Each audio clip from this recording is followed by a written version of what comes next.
आपण सर्वजण येथे परमार्थाच्या मागे लागलेलो परमार्थी म्हणून जमलो आहोत.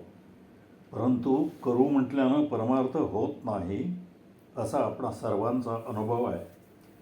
आजपर्यंत आपण ऐकत आलो आहोत की साधू संतांनी पैजेने सांगितलेला भोळ्या भाळ्या लोकांकरता सोपा असा परमार्थ हा ईश्वर प्राप्तीचा मार्ग आहे. असा भोळ्या भाळांसाठी सुलभ असलेला हा परमार्थ आपणास कठीण का वाटावा? परमार्थ केल्याने होत असता तर त्याला सोपा म्हटले असते. परंतु परमार्थ करणाऱ्यांचा मात्र तसा अनुभव दिसत नाही. इतर विषयात प्रावीण्य मिळवले तर त्या त्या विषयाच्या संस्था प्रशस्तीपत्र देतात. परंतु परमार्थात पडलेल्याला सिद्ध म्हणणे लोकांच्या जीवावर येते. 12 वर्षाच्या सतत व्यासंगाने कोणत्याही विषयाची अत्युच्च पदवी युनिव्हर्सिटीकडून मिळवता येते. पण भोळ्या भाळ्यांकरता सोपा म्हणून सांगितलेल्या अशा या परमार्थात 24 वर्ष घालवली तरी मान्यता मिळत नाही, रिकॉग्निशन मिळत नाही. कोणी कोणाला सिद्ध आणि संत म्हणायला तयार नसतं. स्वतःला मात्र म्हणवून घ्यायची तयारी असते. आपल्याला जीवन सोप्या रीतीनं जगता आलं असतं तर हा परमार्थ कठीण म्हणून सोडून देता आला असता. पण जीवन ही अत्यंत कठीण तर वस्तू आहे हे काही सांगायला नको. प्रपंच जेवढा कठीण आहे त्याच्या मानानं परमार्थ निश्चितच सोपा आहे. परमार्थ करू गेल्यास आपले जीवन सुटसुटीत होण्यास परमार्थाचा उपयोग होत असल्यानं आपण परमार्थ करतो. आजारी माणसाचा आजार लवकर बरा व्हावा यासाठी आपण कडू औषध देतो. आजार हा आजार म्हणून कठीण आणि औषध कडू म्हणून घेणं कठीण. परंतु आजार बरा व्हावा यासाठी आपण औषधाचे कडूपण म्हणजे काठिण्य पत्करतो. प्रपंच हा आजार भवरोग म्हटला तर परमार्थ हे त्याचे औषध आहे. मग आजार कठीण का औषध कठीण? आजारापेक्षा औषध सह्य असतं म्हणून औषध घेणं सोपं. तसेच जीवन हे डोके दुखण्यासारखं आहे तर परमार्थ औषधासारखा आहे. म्हणजेच परमार्थ प्रपंचापेक्षा सोपा आहे. प्रपंच कठीण कसा? एखादा मनुष्य केवळ ज्ञानी, केवळ श्रीमंत किंवा मल्ल झाला तर त्याचे जीवन सुखी होईल का? माणूस ज्ञानी आहे पण पैसा नाही, ज्ञानी आणि श्रीमंत आहे पण बायका मुलं त्याच्याशी नीट वागत नाहीत. अशा प्रकारच्या परिस्थितीत माणूस कसा सुखी होऊ शकेल? जीवनात म्हणजे प्रपंचात सगळ्या गोष्टी लागतात. अमुक एक गोष्ट नाही तर चालेल असं म्हटलं तर जीवन सुखी होऊ शकणार नाही. ही प्रपंचात नेहमी भासणारी व जाणवणारी अपूर्णता म्हणजेच प्रपंचाचे काठिण्य आहे. आता आपण परमार्थ सोपा कसा ते पाहू. प्रपंचामध्ये आपण जगत असता ज्या निरनिराळ्या संवेदना उत्पन्न होतात त्यांच्या तृप्तीचे उपाय आपणास ठाऊक आहे. शरीरात पाण्याचा साठा कमी झाला असता तहान लागते. शरीर थकल्यास विश्रांतीची गरज भासते. पोटात अन्न नसल्यास भूक लागते. काही कारणानं श्वास कोंडला गेल्यास जीव गुदमरतो व हर प्रयत्नानं माणूस तो चालू करतो. जगातील जे जे विषय मिळवण्याची इच्छा होईल ते ते विषय वाटेल ते प्रयत्न करून आपण मिळवतो. तसे ते हवेसे वाटण्याची प्रेरणा, वासना, इच्छा वा संवेदना आपणात निर्माण होते आणि ती पूर्ण करण्याचा आपण प्रयत्न करतो.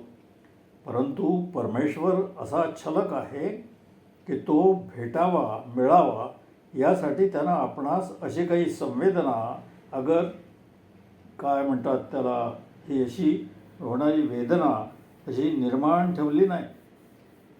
त्याच्या हवे असण्याकरता तहान, भूक, थकवा, गुदमरणं यासारखी संवेदना परमेश्वरानं दिली नसल्यानं स्थूलमानानं पाहणाऱ्या माणसाच्या जीवनात देवा वाचून काही अडत नाही. 1 महिन्याचा पगार मिळाला नाही तर अन्नपाणी गोड लागत नाही, रात्री झोप लागत नाही, जीवाची तळमळ होते. ज्यांना तो प्रियजन म्हणतो त्यांच्या अंगावर खेकसू लागतो. आणि हे सारे कशासाठी? तर 1 महिन्याचा पगार मिळाला नाही म्हणून. परंतु वर्षानुवर्ष देव भेटला नाही म्हणून आपली अशी स्थिती कधी झाली आहे काय? देवाला लीला लाघवी म्हणतात ते याचसाठी. त्यानं तहानभुकेसारखी एखादी शारीरिक संवेदना आपणास देऊन ठेवली असती, त्याच्या वाचून आपले अडत असते, तर आपण देवाला हर प्रयत्न करून मिळवले असते, मागून मिळवले असते किंवा चोरून मिळवले असते. या विवेचनावरून असं कळून येईल की एरवी सोपा असलेला परमार्थ अनावश्यक का वाटतो, आणि असा अनावश्यक परमार्थ केवळ लोक करायला सांगतात म्हणून करायला जड कठीण वाटला तर त्यात नवल काय. तारतम्यानं प्रपंच आणि परमार्थ यापैकी अधिक कठीण कोणता असा विचार केला तर असा आढळून येईल की परमार्थ कठीण का, तर करा म्हणून केल्यानं परमार्थ होत नाही, आणि प्रपंच करूनही माणूस त्याला पुरा पडत नाही. म्हणून प्रपंच हा परमार्थापेक्षा कठीण आहे असाच अनुभव येतो. तसं पाहू गेले असता मला हे नको, मला ते नको, माझे या वाचून काही अडत नाही असं म्हणणाऱ्या माणसास परमार्थ किंवा देव तरी कशासाठी हा प्रश्न पडतो की नाही. ज्याचे जीवनात कशा वाचूनच अडत नाही त्याचे देवा वाचून तरी काय अडणार आहे. समजा अशा माणसास परमार्थ साधला म्हणजे देव भेटला, अगदी समोर येऊन उभा राहिला, तरी त्याला देवाचा काय उपयोग, हा देवाजवळ मागणार तरी काय. यास्तव प्रामाणिकपणे असेच म्हणावे लागेल की ज्याला काही प्रापंचिक गरज आहे व जी भागवण्याकरता तो आपले सर्व प्रयत्न करूनही असमर्थ ठरतो, तोच कळवळीनं देवाच्या मदतीसाठी धावा करू शकतो व देवाच्या कृपेनं त्याची गरज भागल्यावर अंतःकरण भरून घेऊन तो देवावर प्रेमही करू शकतो. म्हणजे जोपर्यंत जीवनात ह्या ना त्या गोष्टी वाचून ज्याचे अडणार नाही त्यास परमार्थाची गरजही भासणार नाही. परमार्थ ही ज्योत असेल तर प्रपंचातील आसक्ती ही तिचे स्नेह आहे. ज्योत तेवत ठेवण्यासाठी ज्याप्रमाणे तेलाची गरज लागते त्याप्रमाणे परमार्थातील निष्ठा कायम ठेवण्यासाठी प्रपंचाच्या आसक्तीची आवश्यकता आहे. अर्थात जसजसा मनुष्य प्रपंच उत्तम करण्याचा प्रयत्न करेल, म्हणजे मला हे व्हावे, मला ते हवे असे देवाजवळ मागेल आणि मिळवील, तेव्हाच त्याचे परमार्थाकडे लक्ष लागेल, एरवी लागणार नाही. जगातील कोणत्याही वस्तू वाचून न अडणाऱ्या रानावनात जाऊन बसलेल्या माणसाला देवाची तरी काय आवश्यकता आहे, आणि अशा मनुष्यास देव जरी भेटला तरी तो देवाजवळ काय मागणार. प्रपंच हा परमार्थापेक्षा खरोखरच किती कठीण आहे याची साक्षेपानं जगणाऱ्या सहज पटते. जीवनातील नानाविध वस्तू उपभोगण्याचे सामर्थ्य, ज्ञान वा गरज आपणात पुरेपूर असत नाही, म्हणून अनेकविध विषय उपभोगण्यास पुढे आले असता त्यापासून आपणास सुख लागत नाही. याचे कारण ते विषय उपभोगण्याची क्षमता, उपभोग क्षमता आपणात नसते. हे होय, एखादा कोट्याधीश आहे पण त्यास खाल्लेले पचत नाही. जगण्याकरता केवळ ताकावर राहावं लागतं, तर त्याच्या विपुलतेचा काय उपयोग. जीवनातील नानाविध विषयांचा उपभोग भोगण्यास शिकावे लागते, किंबहुना त्या शिकल्या वाचून येत नाही, हेच मुळे आपणापैकी शिकतेकांना ठाऊक नसते. वधू परीक्षेच्या वेळी मुलीला गाता येते का म्हणून विचारणारा उपवधू मुलगा लग्न झाल्यावर तिच्याकडून प्रायः किती वेळा गाणं म्हणून त्याचा आनंद उपभोगतो. वैवाहिक जीवन जगत असताना आज हा पदार्थ अतिशय चांगला झाला आहे अशी किती जण वाखाणणी करीत असतील. आपल्यापैकी कित्येकांच्या घरी रेडिओ असतो, पण त्यावरील विविध कार्यक्रम किती जण नेमानं ऐकतात. गाणे समजत नसले तरी बातम्या तरी रोज ऐकणारे किती सापडतील. मग अशा माणसानं रेडिओ कशासाठी घेतला असा प्रश्न विचारला तर तो म्हणेल, याच्याकडे घेतला, त्यांच्याकडे घेतला, म्हणून मीही घेतला. संगीत, नृत्य किंवा इतर कला यांचा उपभोग तो घ्यायला शिकल्या वाचून घेता येत नाही, सहज कळण्यासारखं आहे. पण जीवनातील इतर सामान्य वाटणाऱ्या गोष्टी देखील शिकाव्याच लागतात. त्या शिकल्या वाचून, धडे गिरवल्या वाचून, वळण लावून घेतल्या वाचून त्यांच्या उपभोगाचे सुख भोगता येणार नाही. आईशी, वडिलांशी, बहिणीशी, भावंडाशी वागताना किती विविध प्रकाराने वागावं लागतं हे त्या माणसाशी योग्य प्रकारे वागणाऱ्या माणसासच समजतं. या गोष्टी योग्य प्रकारे न झाल्यास त्या आपल्या जीवनात दुःख उत्पन्न करतात. या विवेचनावरून प्रपंच करणं किती कठीण आहे किंबहुना ते परमार्थापेक्षा निश्चितच कठीण आहे हे दिसून येईल. परमार्थामध्येही ईश्वराची आपल्याशी वागणूक व्यवहारी मारवाड्याप्रमाणे असते. मारवाडी व्यापारी ज्याप्रमाणे आपला हिशेब चोख ठेवतो त्याप्रमाणे देवही परमार्थी माणसाचा, साधकाचा हिशेब चोख ठेवून व्यवहार करतो. समजा एखाद्यानं देवासाठी वर्षभर थंड पाण्यानं स्नान करण्याचा संकल्प केला आणि त्याप्रमाणे आरंभही केला. एखाद्या माणसाचा असला संकल्प किंवा निश्चय त्याने संस्कृतीच्या उन्हाळ्यात केला आहे, संकटाच्या क्षणात केला आहे, हे आपणास काही सांगावं लागत नाही. मग देवापासून ही गोष्ट कशी लपलेली राहील? साधक मात्र ही गोष्ट विसरतो. आपण अमुक इतके दिवस संकल्प चालवला असं तो घोकीत राहतो. वस्तुतः संकल्प केल्यानंतरचे पहिले 6 महिने उन्हाळा असल्याने साधकानं विनासायास आणि आवश्यकता असल्यानं थंड पाण्यानं स्नान केलेलं असतं. त्यात त्याचा निर्धार तो काय दिसणार? देव पाहतो आणि म्हणतो की तू माझ्याकरता गार पाण्यानं स्नान करतोस, ही गोष्ट पहिले 6 महिने मी जमेस धरणार नाही. पण हवेत गारवा आल्यानंतर जसजसा एक एक दिवस तुझ्या संकल्पाप्रमाणे जाईल तसतसा तो एक एक दिवस तुझ्या खात्यात मी जमेस धरील. साधक मात्र 6 महिने स्नान करूनही काही फळ मिळत नाही किंवा परिणाम दिसत नाही, तेव्हा यापुढे स्नान करून परिणाम दिसेलच त्याची शाश्वती काय, असा सोयीस्कर विचार करून बहुतेक प्रसंगी स्नान बंदही करतो. देवाच्या वही खात्यात याच्या हिशोबात जमेकडे एकही दिवस नसल्यानं पहिले 6 महिने स्नान केलेली याची वाया जाते. मात्र 6 महिन्यानंतर चिकाटी धरून साधकानं गार पाण्यानं स्नान चालू ठेवलं तर मात्र जसजसे थंडीचे दिवस जातात तसतसा एक एक दिवस त्याच्या नावे जमेकडे धरला जातो व देवाचे कृपाळू पण त्याच्या अनुभवास येऊ लागतं. इतकेच नव्हे तर 12ही महिने स्नान केल्याचं श्रेय मिळतं. कृपाळूपणे अल्पधारिष्ट पाहे हा परमार्थातला महत्त्वाचा संकेत आहे. व्यवहारात ही गोष्ट नेहमी आपल्या प्रत्ययास येत असते. दारी आलेला भिकारी काही ना काही कारण सांगून भिक्षा मागतो आणि आपण त्यास ताबडतोब देतो थोडीच. पण तोच भिकारी तासभर चिकाटीनं तिष्ठत उभं राहिला म्हणजे आपणास त्याची दया होऊन आपण त्यास भीक घालतो. त्यावेळी त्याचे पहिला अर्धा तास उभे राहणे आपण लक्षात घेत नाही. हेच अर्धा तास उभे राहणं म्हणजे परमार्थातील 6 महिने होत. तप तप म्हणून म्हणतात ते हेच होय. असा व्यवहारी हिशेब करूनच देव आपणास आपण मागत असलेल्या गोष्टी देत असतो.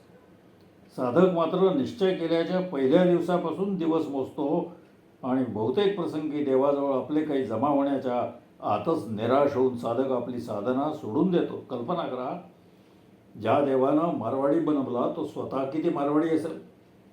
आपण नाही का भिकाऱ्याकडे अर्धा तास कानाडोळा करीत? मग देवानं आपले म्हणणे त्वरित ऐकावे असा आपला देवावर का जोर असावा? व्यवहारात भिकाऱ्यानं दाखवलेली चिकाटी परमार्थात साधकानं दाखवली पाहिजे. व्यवहारात कोणताही विषय, वस्तू अथवा गोष्ट प्राप्त करून घेण्यासाठी आपणास त्या वस्तूचे आरंभी ज्ञान असावे लागते. नंतर ती वस्तू प्राप्त करून घेण्याचा आग्रह असावा लागतो. ती मला मिळालीच पाहिजे, तिच्यासाठी मी वाटेल ते प्रयत्न करण्यास तयार आहे, चोरून मारून वा लुटूनही मी ती मिळवीन असा हट्ट असावा लागतो. आणि हा हट्ट कार्यान्वित करीत असताना आपत्ती, संकट यांना तोंड देण्याची सिद्धता असावी लागते. एवढेच नव्हे तर त्यासाठी आपणास बंधने घालून घ्यावी लागतात. नियम पाळावे लागतात. उदाहरणार्थ, वाफेच्या अंगी शक्ती असते, पण जेव्हा तिला सर्व बाजूंनी बंधन घालून म्हणजे कोंडून वाढवली म्हणजे असते. ही बंधनं व यमनियम यास निग्रह असं म्हणतात. आग्रहच नसेल तर निग्रह कसला करणार?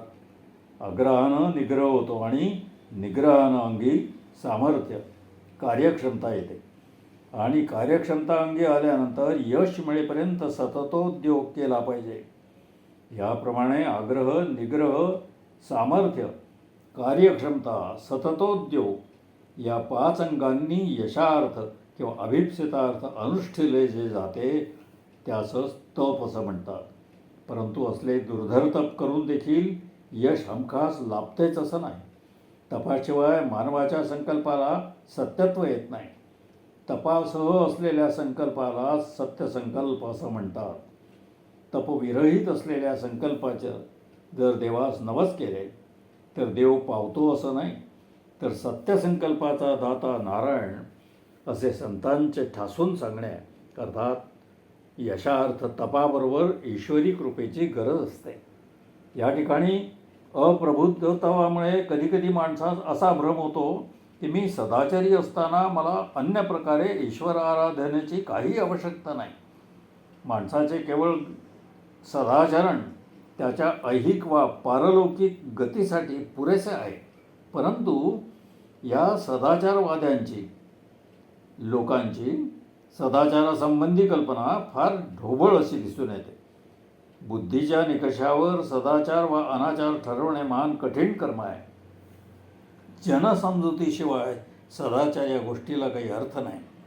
आपण काही कुणाचा घातपात करून मिळवले नाही असे म्हणणाऱ्या बिचाऱ्यास घातपाताच्या मर्यादा कुठपर्यंत आहेत हेच कळत नसतं. एखाद्या नोकरीसाठी शेकडो लोक अर्ज करतात आणि त्यातल्या त्यात एखाद्यासच ती मिळते. ज्यास मिळाली तो सामान्यतः वाममार्गानं मिळवलेली नाही तर सदाचरणानं मिळवली असं म्हणतो. पण खरं पाहू गेलं असता त्याच्या पाठीशी मोठे संसार आहे. अशा त्याच्यापेक्षा कितीतरी जास्त गरजू असलेल्या आणि प्रसंगी लायक असलेल्या शेकडो लोकांच्या पोटावर पाय देऊन त्यानं ती मिळवलेली असते. यासंबंधी त्याला अज्ञान असणारा हा आपण ती वाममार्गानं मिळवली नाही असं म्हणत असतो. यावरून स्पष्ट होते की सदाचार व असदाचार यामधील रेषा किती सूक्ष्म आहे. वर दाखवलेल्या अज्ञानानं किंवा विपरीत ज्ञानानं मनुष्य अभावितपणे वा जाणून बुजून आपण सदाचारी असल्याचा आभास निर्माण करीत असतो. या सूक्ष्म विचारसरणीनं टाळून पाहून सदाचरणाचे फाजील स्तोम कोणीही माजवू नये. याचा अर्थ असा मात्र नाही की माणसानं सदाचरणी असू नये. आपण आपल्या विषयाकडे वळून पाहिल्यास जीवनात आपल्या हव्या असलेल्या गोष्टी वर सांगितल्याप्रमाणे आग्रह, निग्रह, सामर्थ्य, कार्यक्षमता, सततोद्योग या श्रेणीनं म्हणजे स्वप्रयत्नानं अथवा सदाचरणानं मिळवू म्हटलं तर मिळतीलच असं नाही. हे नेहमी आपल्या लक्षात येतं, प्रत्ययास येतं. मागून अर्ज विनंती करून ती गोष्ट मिळेलच असे संभवत नाही. आणि हेच प्रपंचाचे परमार्थापेक्षा अधिक काठिण्य आहे. परमार्थात देवाजवळ धरणे करून किंवा धरून भीक मागून देवानं कृपा केली तर ती गोष्ट आपणास मिळण्याची शक्यता तरी आहे. तशी शक्यता व्यवहारात नसल्यानं परमार्थ हा प्रपंचापेक्षा सापेक्षतः सोपा आहे. या उलट प्रपंच सोडून परमार्थ करणारे असा मनापासून परमेश्वराचा धावा करू शकतील काय? निव्वळ कोरडा परमार्थ करणारा परमार्थ म्हणजे काय हे सांगण्यास शिल्लक तरी राहतो काय?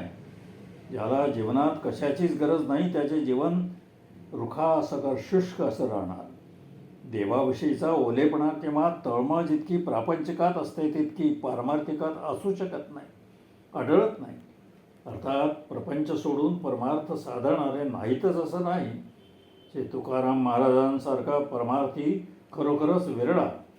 तुकारामांची मनोभूमिका आपण पाहिली आहे का?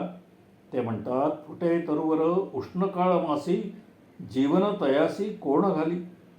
कोणे केली बाळा दुग्धाची उत्पत्ती वाढवी श्रीपती सवे दोन्ही.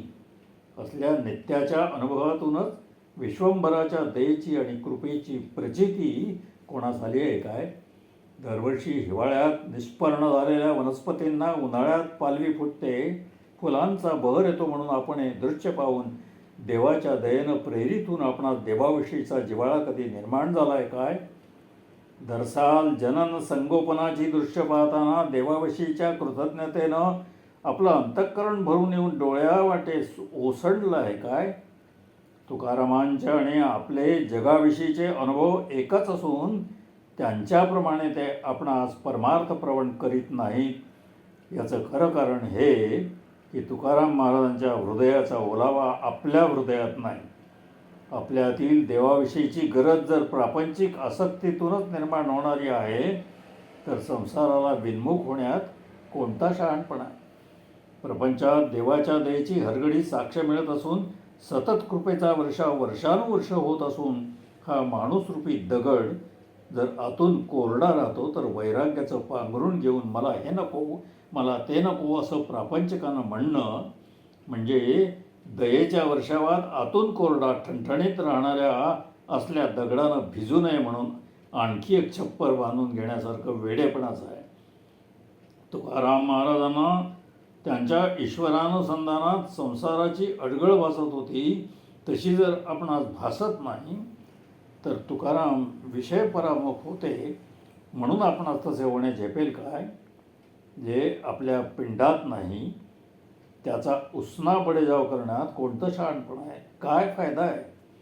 तात्पर्य असं की आपला परमार्थ जर आपल्या प्रापंचिक आसक्तीतून निर्माण होणार आहे तर या उघड सत्याकडे डोळे झाक करून कोरड्या मायाब्रह्माच्या घोटाळ्यात अडकून काय मिळणार?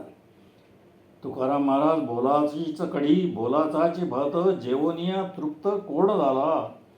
साक्षेपाने जगल्याशिवाय ज्याच्या कृपेची महती आपणास कळत नाही, मागे सांगितल्याप्रमाणे जो न मिळाल्यास आपणास काही सुस्पष्ट वेदना होत नाही, असल्या ईश्वराच्या किंवा ब्रह्माच्या नुसत्या निरूपणानं आणि ज्ञानानं आपण कसे सुखी होणार? नुसत्या मार्केट फ्लक्च्युएशनच्या रिपोर्टानं माहितीनं आपण लक्षाधीश होऊ काय? पक्वान्नाची वर्णनं वाचून खाण्याचे समाधान लाभेल?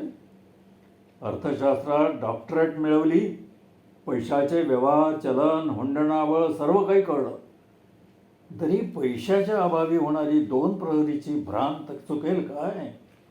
याचं कारण हेच की प्राप्तीचे समाधान माहितीत नाही. म्हणूनच परमेश्वराच्या स्वरूपाविषयीच्या ज्ञान संपादनापेक्षा आपल्या नित्याच्या व्यवहारात आपणास हवी असलेली परमेश्वराची कृपा कशी मिळेल याचा सरळ मार्ग पाहणं श्रेयस्कर आहे, नाही का? हा साधा विवेक न बाळगण्यानं परमार्थ कठीण होऊन बसतो. एवढंच नव्हे तर परमार्थात पडणारा मनुष्य परमार्थाचे सुख अनुभवण्याची उपभोग क्षमता अंगी नसताना त्याच्या मागे लागतो आणि त्याचा सरळ प्रामाणिक नसल्यानं त्याला परमार्थाचा चळ मात्र भरतो.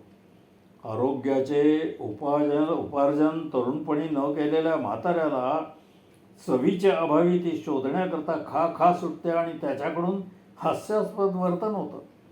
तशी स्थिती या पारमार्थिकाची होते. विषयातील सुख भोगण्याची क्षमता जर आपल्यात नसेल तर त्या विषयापासून आपणास सुख मिळणार नाही. म्हणतात ना, निद्रिस्ताचे शेजे सर्प का उर्वशी, जवळ जिच्या तारासुरात लागल्या आहेत अशी सुरेल वीणा आहे, पण जर आपण तिच्यावरून बोटच फिरवली नाही तर ती आपणास संगीताचा आनंद देईल काय? त्याचप्रमाणे ईश्वराचे आपणास नुसते ज्ञान असून तो उपभोगता आला नाही तर तो अडगळच नव्हे का? ही उपभोग क्षमता आपणात नाही, कारण नित्य परिचयाचे उपभोग्य विषय आपण उपभोगण्यास समर्थ नाही. आपण ते शिकत नाही, आपणास त्याचे औचित्य पटत नाही. परमेश्वरानं आपणास कितीतरी दिलं आहे. जन्म दिला आहे, इंद्रिय दिली आहे, उपभोग्य विषय दिलेत, अभ्यासून वाढवण्याकरता उपभोग क्षमताही दिली आहे. पण इतक्या अनमोल वस्तूंचं मोल ओळखून आपणास त्याचा उपयोग करता येत नाही. एका इंद्रियाचा भोग का होईना, पण त्यासाठी सामर्थ्य मिळवल्याशिवाय ते शक्य कसं होईल? म्हातारपणी असहजता न भासावी यासाठी आपण तरुणपणी योग्य ती काळजी घेतो का? परमेश्वरानं जे आपणास दिलं आहे त्याबद्दल त्याचे कृतज्ञ राहून दिलेल्याची योग्य काळजी घेऊन मनसोक्त उपभोग न घेता जे दिले नाही त्यासाठी हळहळत बसलो तर देव म्हणतो की मी जे दिलं आहे त्यात रस घेऊन त्यात आनंद मानता येत नाही, तर न दिलेले दिल्यास त्याच्यात तुम्ही आनंद मानाल कशावरून?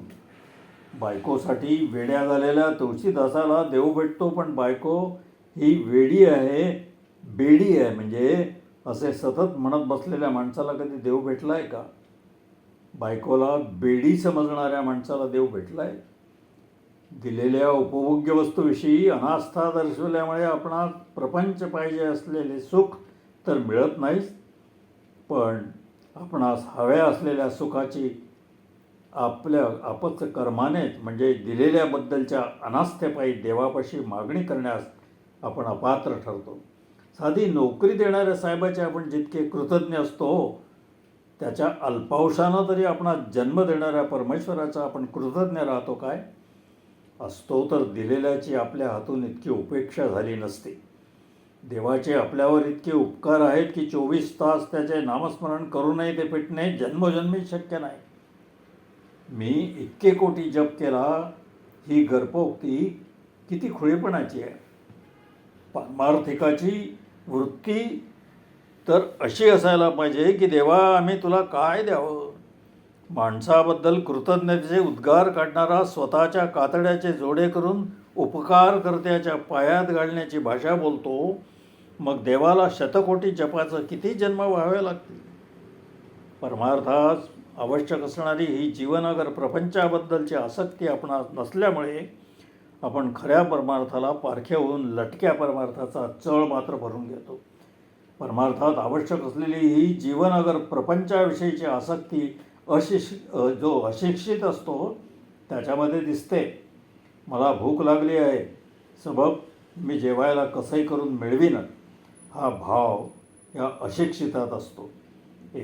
एखादा दिवस उपवास काढला तर काय हरकत आहे, 2 कप चहा घेतला तर तेवढीच भूक भागेल, असं सुशिक्षितासारखं तो पर्याय काढत नाही. आणि म्हणूनच असा माणूस परमेश्वराला आवडतो. म्हणणं साधुसंत परमार्थ हा भोळ्या बाबड्यांचा, अशिक्षितांचा, भाविकांचा मार्ग आहे असं म्हणतात. या उलट सामान्यतः माणूस जितका सुशिक्षित तितका त्याचा जीवनाविषयीचा आग्रह कमी असतो. आणि म्हणूनच अतिशहाणा त्याचा बैल रिकामा या म्हणीचं प्रत्यंतर आपणास वेळोवेळी मिळते. सावतामाळ्यांसारखा भोळ्या बाबड्या शेतकऱ्यानं मशागतपूर्वक शेत तयार करून पेरणी झाल्यावर पाऊस दुरावला असताना त्याच्या केवळ आग्रहपूर्वक केलेल्या धाव्यानं संतुष्ट होऊन परमेश्वर तात्काळ पाऊसही पाडतो. परंतु BA, BD, AG वगैरे झालेला सुशिक्षित कृषीपंडित, ॲग्रिकल्चर BA झालेला कृषीपंडित मोसमी वाऱ्यांच्या दिशा आणि गती याबद्दल गणिती अंदाज बांधीत कोरडाच राहतो. कोणत्या ना कोणत्या स्वरूपात आसक्तीची तीव्रता निर्माण झाली म्हणजे माणूस आग्रह धरतो. आग्रह तीव्र झाला म्हणजे त्याचा आपोआपच निग्रहाची आवश्यकता भासू लागते. आग्रहाशिवाय जीवनात निग्रह येऊ शकत नाही आणि तो निग्रही नाही तो परमार्थी असू शकत नाही. जीवनाविषयी आग्रह धरता सुखी होऊ बघणाऱ्याची स्थिती बागेस थेंबही पाणी न घालताना भरघोस फळाफुलांची अपेक्षा करणाऱ्या दिवाण्यासारखी आहे. प्रपंचात राहून आपण अशी अवस्था करून घेऊ नये. आपण प्रपंची माणसं आहोत. आपले नेहमी प्रपंचात ह्या न त्या गोष्टीवरून अडत असते आणि ते आपल्या प्रयत्नानं म्हणजे आग्रह, निग्रह, सामर्थ्य, कार्यक्षमता, सततोद्योग या श्रेणीनं प्राप्त होईलच अशी शाश्वती देखील नसते. केवळ सदाचरणानं ते प्राप्त होईल अशीही कोणी ग्वाही देऊ शकत नाही. असा आपला प्रत्येकीचा अनुभव असल्यामुळे आपण प्रपंचात देवाची म्हणजे त्याच्या कृपेची या दयेची अपेक्षा ठेवत असतो आणि त्या ओल्याव्यानं प्रेरित होऊन आपण तळमळीनं देवाला हाक मारतो म्हणजे देव आपणावर हमखास कृपा करतो. म्हणून परमार्थ ही ज्योत असेल तर प्रपंचातील आसक्ती तिचे स्नेह आहे, तेल आहे. याचा अर्थ आपण आपला प्रपंच यशस्वी करण्यासाठी जसजसं अधिक लक्ष घालू तसतसं आपले परमार्थाकडे अधिकाधिक लक्ष लागेल. ती परमार्थ आपणास तितकाच महत्त्वाचा वाटेल आणि याकरता देवाविषयीचा ओलावा निर्माण करून घेऊन आपण त्याची करुणा वागली पाहिजे. जी प्रपंचातील गोष्ट माणसाला प्रयत्न करून म्हणजे मिळवता येत नाही तो परमार्थानं मागून मिळते म्हणून परमार्थाला सोपं म्हणावायचं. परंतु प्रपंचात आपले यथार्थ लक्ष नसेल तर देव भेटून तरी आपण त्याच्याजवळ काय मागणार. प्रपंचाला काय लागत नाही, सर्व काही लागतं. पैसा लागतो, बायका मुलं चांगली लागतात, टेलिव्हिजन लागतो, विमान लागतं. जगात प्रसिद्ध असलेल्या सर्व गोष्टी हव्याशा वाटतात.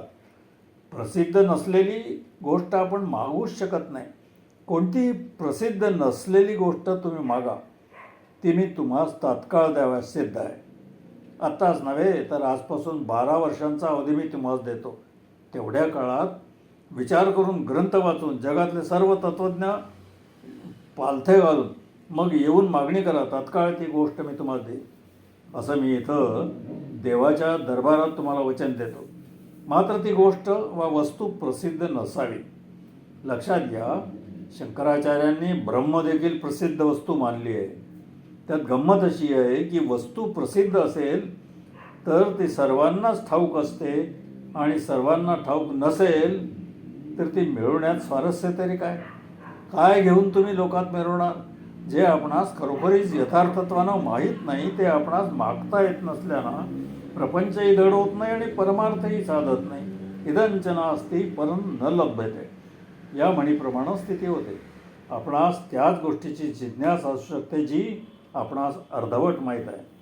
म्हणून प्रपंचातील आपली उणीव ओळखून त्याकरता तप केलं म्हणजे आपण ईश्वराच्या कृपेस पात्र होतो आणि देवाजवळ मागताच आपली उणीव भरून निघते. म्हणून परमार्थ सोपा. श्री ज्ञानेश्वर महाराज म्हणतात, जो जे वांछील तो ते लाहो प्राणीजात. जे तुम्हास पाहिजे ते ईश्वराजवळ तुम्ही मागा, तो देतो. मागून म्हणजे पुरुषार्थाच्या आणि सदाचाराच्या बळावर ते मिळवणे तुम्हास अशक्य आहे.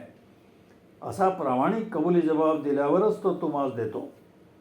हा प्रामाणिकपणा अंगी येण्यास तपाचा उपयोग होतो. कारण त्यायोगे आपणास कळून येतं की केवळ स्वप्रयत्नांनी कार्यसिद्धी मिळणं अशक्य आहे. त्याकरिता परमेश्वराची करुणा भाकली पाहिजे आणि हे जेव्हा नीट कळते तेव्हा देवाजवळ आपली पत वाढते. त्याच्यापाशी पत वाढवण्याचं तप हे एकमेव साधन आहे व त्यानं भाग्य लाभतं. श्री ज्ञानेश्वर म्हणतात, जैसे भाग्याचेनी बडसे उद्योगाचेनी मिसे, मग समृद्धी जाता आपैसे घर रिगे. मी पुन्हा सांगतो की जे प्रपंचात मिळवून मिळत नाही ते परमार्थात मागून मिळतं. म्हणून परमार्थ सोपा. प्रपंचातून परमार्थ शिकलेले संत तुलसीदास म्हणतात, सकल पदार्थ ये जग माही, राम कृपा कछु दुर्लभ नाही. आणि समर्थ म्हणतात, मनी धरावे ते ते होते, विघ्न अवघेची नासोनी जाते, कृपा केलिया रघुनाथे प्रचित येते. पण आज आपणास याची प्रचिती येत नाही. याचं कारण आपण प्रामाणिकपणं म्हणजे पुरुषार्थ वा सदाचार यांचा बडेजाव न करता तळमळीनं देवाचा धावा करीत नाही. अर्थात देवापाशी रुजू होणारी आपली पत तो पारखून घेत असतो. आपला निग्रह सोयीस्कर आहे का, आग्रहमूलक आहे हे तो बघतो. थंड पाण्यानं स्नान करण्याच्या उन्हाळ्यात केलेल्या निग्रहाचे यथार्थत्व हिवाळ्यात स्नान चालू राहिल्यानं सिद्ध होतं. सोयीनुरूप केलेल्या तपाला परमेश्वर भुलत नाही. शिवाय आपला निग्रह पाहण्यापूर्वी देव त्यानं आपणास जे दिलं आहे त्याचा आपण सदुपयोग करतो की नाही इकडेही आधी लक्ष पुरवतो. एखादा जावई आपल्या बायकोशी नीट न वागता, माझं काही सासू सासऱ्यांची वाकडं नाही, माझं त्यांचं चांगलं आहे असं जर म्हणेल तर अशा म्हणण्याला काही अर्थ राहतो का? सबब आपला संकल्प सत्य म्हणजे प्रामाणिक प्रयत्नावर आधारलेला शुद्ध आणि मनपूर्वक असेल तर तो पूर्ण करण्यास देव तर नेहमीच तयार असतो. इतकेच नव्हे तर ज्याप्रमाणे लहान अर्भकाला काहीही हवे असले तरी त्याची कुशलाई त्याच्या अबोध रडण्यावरून त्याची गरज ओळखून ती पुरवते, त्याप्रमाणे आपल्या निग्रहामागील प्रामाणिकपणा जमेत धरून केवळ आपण मनापासून सांगितल्यानेच नव्हे तर प्रसंगी आपणास निश्चित काय हवे हे माहीत नसतानासुद्धा देव आपली योग्य ती गरज ओळखून पूर्ण करतो. आणि म्हणून तुकाराम महाराज म्हणतात, सत्य संकल्पाचा दाता नारायण, मनोरथ पूर्ण करी माझे. असो, ही परमार्थाची ज्योत तेवत ठेवण्यासाठी प्रपंचातील आसक्तीचे स्नेह म्हणजे तेल घालण्याकरता तपाकरता परमेश्वर तुम्हा सद्बुद्धी देवो आणि सामर्थ्य देवो अशी मी देवाजवळ अनन्य भावानं प्रार्थना करतो. ओम पूर्णमत. नमस्कार, मी सुरेश कुलकर्णी. हे अभिवाचन आपणास कसं वाटलं हे अभिप्रायानं आपण कळवू शकता आणि आवडल्यास लाईक आणि शेअर करून आपल्या मित्रपरिवारात पाठवू शकता.